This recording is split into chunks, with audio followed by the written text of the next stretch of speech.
a este estudio de Bitácora Política a Daniel Montiel, maestro en Justicia Penal y Seguridad Pública y profesor también del Seminario de Seguridad Nacional de la Universidad Humanitas. Y también saludamos aquí en Blanca.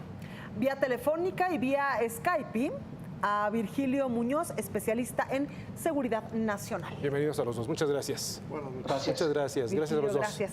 Bueno, nos gustaría comenzar con una pregunta, una respuesta de entrada para conocer la opinión de Daniel y luego de Virgilio. ¿Qué significa, Daniel, que en un país, en una sociedad civilizada como esta, pues tengamos que estar hablando de la muerte, del asesinato de comunicadores, de periodistas, con las cifras que hemos mencionado? Bueno, sí, es un tema bastante delicado y que, bueno, no tiene un año ni dos. En el año 2010, 2011, como siendo comisario de Policía Federal, nos tocó iniciar el mecanismo para protección de periodistas, que sigue vigente y que ya escuchamos que va a ser reforzado. Pero sí resulta bastante preocupante de que el fenómeno no se está focalizando, al contrario, se está generalizando porque ya está surgiendo en diferentes entidades, cuando este tipo de problemas los teníamos focalizados, ¿no? Exactamente, Virgilio Muñoz, nosotros queremos preguntarte, hasta el momento, solo en lo que va de esta administración, son 34 los periodistas que lamentablemente han perdido la vida, pues haciendo lo que aman, que es periodismo. ¿A qué se debe esta ola de violencia sobre este gremio en varias partes del país? Saludo a Blanca, Héctor y Daniel que están en el estudio. Gracias, Blanca, por la pregunta. Yo creo que lo que nos deja la muerte de Javier Valdez, a quien por cierto también expreso y me sumo a las manifestaciones de solidaridad que han habido alrededor del país, creo que lo que nos deja ver es claramente la ausencia de una ley clara de protección de defensores para periodistas, lo que nos deja ver el discurso del jefe de gobierno de hoy, el jefe de gobierno de la Ciudad de México hoy nos deja ver claramente que no ha habido una aplicación clara de la ley, que ha sido letra muerta en estos últimos 5 años. Los convenios de cooperación que existe en el mecanismo, estos mecanismos ya contemplaban la definición de enlaces claros, de medidas claras, de evaluación de información, de explotación de información, elementos todos que se han dejado de lado y que desafortunadamente hoy nos toca enfrentar con la muerte de Javier Valdez. Correcto. Ahora bien, cuando hablamos, Daniel, Virgilio, de un tema, a ver, la Comisión Nacional de Derechos Humanos estaba dando a conocer que se tuvieron 197 averiguaciones previas iniciadas del año 2000 a la fecha, ¿no? 197 para investigar a 126 periodistas asesinados, 20 desapariciones, 51 atentados y 17 casos que no se han podido resolver en su conjunto. Las instituciones no funcionaron. ¿Qué fue lo que tenía que haber ocurrido y no funcionó? Comienzo contigo, Daniel. Bueno, a ver, aquí hay un aspecto. Desde los inicios del mecanismo, el planteamiento iba dirigido a que este fenómeno delictivo se atendiera localmente en un principio. Y lo que ha resultado es que el nivel federal se ha convertido en un ente no subsidiario de apoyo, sino supletorio. Le dejan a la federación la responsabilidad porque estos hechos, que generalmente se dan en provincia y tienen una razón, inician o en un municipio o en el estado, y las autoridades locales, como en otras problemáticas delincuenciales, como el narcotráfico, como el problema de los huachicoleros, no hacen su función, no están cumpliendo con su función inicial, y que cuando sean rebasados o cuando requieran de apoyos ya entre el nivel federal de una manera subsidiaria, pero no supletoria. Supletoria es ocupar el lugar de uno y subsidiaria es apoyar a ese uno que tiene la primera obligación.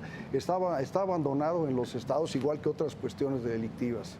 Virgilio, ¿tú qué opinas? ¿Las fiscalías para la protección de los periodistas en las entidades del país son obsoletas, no funcionan? ¿Qué es lo que nos está faltando? Las fiscalías en los estados se cuentan con los dedos de las manos y yo creo que vale la pena hacer un análisis muy claro sobre cuáles son los cuellos de botellas legales que estamos enfrentando, de forma tal que solo 2 de cada 10 casos se presentan ante un juez y solo 3 hasta ahora entiendo que han sido han obtenido sentencia firme. Seguramente algunas de esas fiscalías que sí funcionan encuentran estos cuellos de botellas que impiden el armado de casos y de expedientes sólidos frente a la autoridad judicial. Y del otro lado también creo que el anuncio de hoy del jefe de gobierno es incompleto por parte de la CONAGO, porque justamente lo que dice Daniel es un punto fundamental que tiene que ver con la validación y con la certificación de policías confiables, de forma que toda la cadena de mando que tiene que ver desde la parte preventiva hasta la persecución del delito encuentre finalmente una sentencia frente al juez. Sí, de hecho, Virgilio, también retomando la presencia que tienes a cuadro en este momento, parte de los anuncios en este evento, ahí en Los Pinos el día de hoy con el presidente y con los gobernadores, pues es también un jalón de orejas para los propios gobernadores y que hagan lo necesario para aceitar esa maquinaria y hacer lo posible para defender a sus propios periodistas. Bueno, para reaccionar en el momento oportuno al momento de que se ejerza algún tipo de presión en contra de los informadores, ¿cierto? O de amenazas. O de amenazas. Exactamente, Héctor. Yo creo que no hay seguridad para los periodistas en una sociedad insegura. Y lo que hay que caminar es precisamente en un escenario integral, que lo hemos platicado en algunas otras ocasiones, donde no solo esté el periodista en el centro de la atención, sino también la sociedad misma, y qué es lo que tenemos que abonar para poder llegar a ella. Exactamente, quiero tocar este punto, Daniel, tú que eres especialista pues en seguridad y que has estado en varias áreas de la Administración de Justicia. ¿Qué es lo que pasa en los estados? Hay muchas ocasiones donde los mismos periodistas van, no sé si a las fiscalías o directamente a los ministerios públicos, a levantar una denuncia porque tienen amenazas, porque hay acusaciones, porque les llaman por teléfono, les dejan notas intimidatorias, y pues en esos momentos nadie hace nada, hacen algo ya hasta que el periodista pues ya está muerto. Sí, yo creo que ahí el planteamiento no es el adecuado, porque cuando acudes a las fiscalías es cuando ha sucedido el delito. Se está dejando a un lado la etapa de la prevención. Ya lo hemos mencionado en otras intervenciones, que la seguridad pública es una cadena que con un eslabón inicial de la prevención, uno de procuración y otro de administración de justicia. Se debe de encaminar los esfuerzos a la etapa de la prevención. Vamos a prevenir. Sí. Ahora, sí es bastante complejo, lo hemos tenido de primera mano en algún momento, 2010, 2011, como comisario de Policía Federal, yo tenía a mi cargo el área de escoltas. No alcanzaría el personal para ponerle una escolta a cada periodista. ¿Y eso sería la solución? Pues, Héctor, ¿tú te ves caminando por la calle con una escolta? No, y además si no se requiere, pues claro, tampoco, ¿no? Porque son recursos. Sí, sí. Ahora, Virgilio, me gustaría preguntarte, en esta visión internacional que también tú tienes, ¿qué debemos de aprender en México y sobre todo tomando en cuenta las experiencias colombianas en materia de protección a periodistas? ¿Qué destacarías? Destacaría que básicamente lo que hemos platicado hasta ahora, Héctor, no hay manera de tener al periodismo seguro ni garantizar la libertad de expresión si no existen eslabones locales y estatales fuertes. Pero ¿quién sí lo ha hecho, Daniel? ¿Quién sí lo ha hecho? ¿Colombia? ¿Lo ha hecho bien? ¿Colombia lo ha hecho bien, Daniel? Digo, perdón, Virgilio. Perdón, es que traigo un delay en la señal. Lo que pasa es que el caso colombiano lo que ha hecho precisamente es garantizar una seguridad integral. Ha establecido patrones mucho más amplios de seguridad, ha establecido mecanismos de seguimiento de sus propias autoridades, cosa que los gobiernos de los estados han dejado un poco de lado. Creo que el gobierno federal debería tomarle la palabra al jefe de gobierno, presidente de la CONAGO, y hacer públicas estas reuniones, mecanismos evaluatorios claros, cuantificables, seguidos por representantes de los medios de comunicación, seguros por la sociedad civil, y poder regresar a un debate mucho más técnico y mucho más especializado, tanto en la parte legal como en la parte operativa, para poder sacar las cosas adelante. Daniel hablaba de una cosa muy importante y tiene que ver con la posibilidad de las fuerzas federales. Actualmente, si bien entiendo, el mecanismo federal ya tiene a 600 entre defensores y comunicadores protegidos bajo el mecanismo. Yo no sé hasta qué punto más ese mecanismo podrá alcanzar a un sector mucho más amplio de defensores y comunicadores.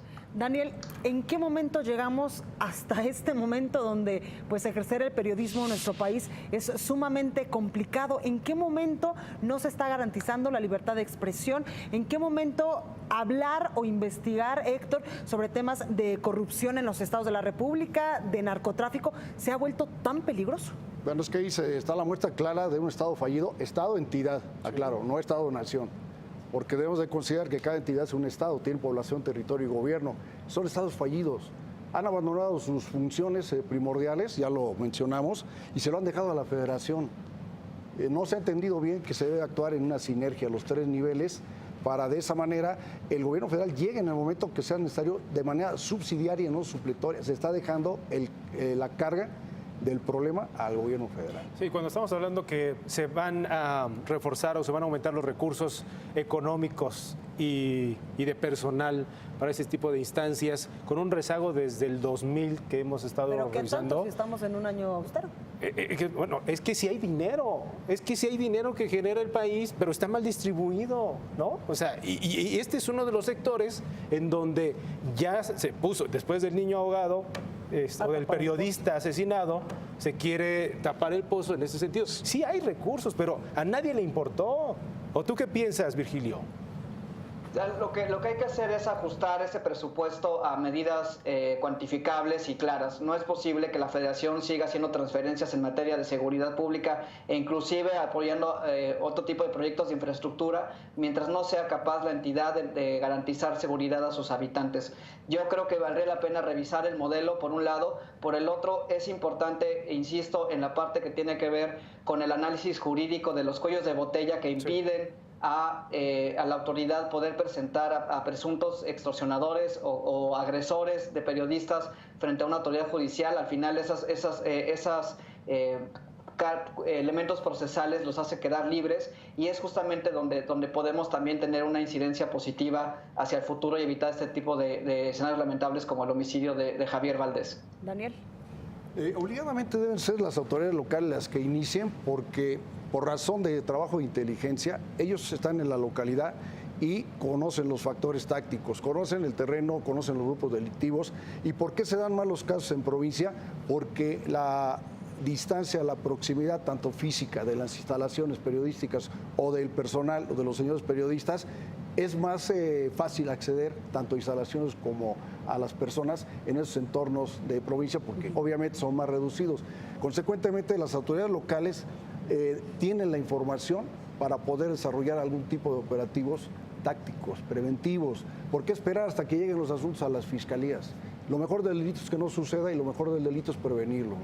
Entonces, tienen que darle un jalón, como bien dice Héctor, un jalón de orejas, pero se van a quedar sin orejas, porque en el narco, en el huachicoleo, son responsabilidades locales en primera instancia y todos los gobernadores se han tirado a la hamaca, la mayoría. Sí, y bueno, y también un poco, casi para terminar, Blanca, Daniel, Virgilio, el tema o la reacción de la sociedad en general, en donde pues hemos escuchado en distintos momentos que pues no ha sido la más exigente con esas autoridades que hoy se reunieron en Los Pinos para que, pues para inhibir, mitigar, investigar lo que se tiene pendiente en materia de crímenes contra periodistas. Exactamente, que de hecho ayer pues varios de nuestros compañeros estuvieron afuera de la Secretaría de Gobernación exigiendo justicia precisamente para todos aquellos que nos dedicamos a este trabajo. Sí, y bueno, y dirán algunas personas, bueno, ¿y por qué tanto alboroto por un tema de periodistas o de informadores? Pues nada más hay que retomar la base de este oficio y de esta profesión, que es, si se hace un periodismo libre, eficaz, objetivo, tenemos una mejor sociedad, una mejor calidad de vida para que, en términos generales, el país, cualquier país, sea muchísimo mejor, ¿no? Más allá de políticos. A sus gobernantes. Con las autoridades, por supuesto, que se pongan a trabajar. Muy bien. Perfecto, pues. Ahí, ¿sí? Blanca y Héctor, ahí el tema para tener una sociedad realmente proactiva en temas de seguridad necesita tener información de calidad. Y yo creo que ese es un tema que esta futura mesa deberá analizar, que es cuál es la calidad de información que recibe, que tiene la sociedad acceso y qué puede hacer con ella para poder encauzar de mejor manera los procesos institucionales, tanto de protección a periodistas como de la propia seguridad de sus comunidades. Exactamente, Virgilio Muñoz, Daniel Montiel, gracias por estar esta noche con nosotros aquí en Bitácora Política. Gracias a los dos. Gracias, muy buenas Muchas noches. gracias, buenas noches. Gracias, Daniel.